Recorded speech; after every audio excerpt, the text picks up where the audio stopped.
ვუპასუხოთ გასაუბრების პირველ კითხვას. მოგვიყევით თქვენს შესახებ. პირველი, დაიწყე აწმოთი. მათ არ აინტერესებთ შენი ბიოგრაფიული ისტორია, უნდა იყო ლაკონიური და მიზანმიმართული პოზიციაზე. მაგალითად, მე ვარ ფრილანსერი, გრაფიკული დიზაინერი 2 წლიანი გამოცდილებით.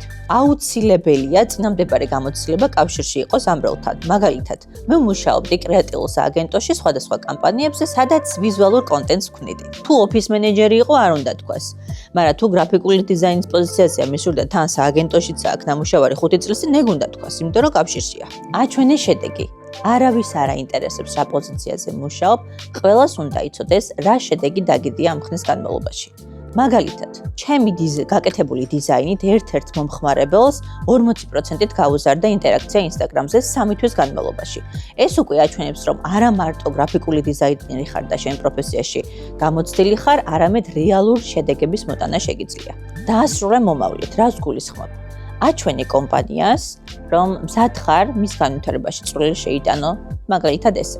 დიდი სურვილი მაქვს გამოვიყენოთ ჩემი გამოცდილება თქვენს გუნდთან, რათა შევქმნა ისეთი ვიზუალი, რომელიც კონკურენტებისგან გამოგარჩევთ.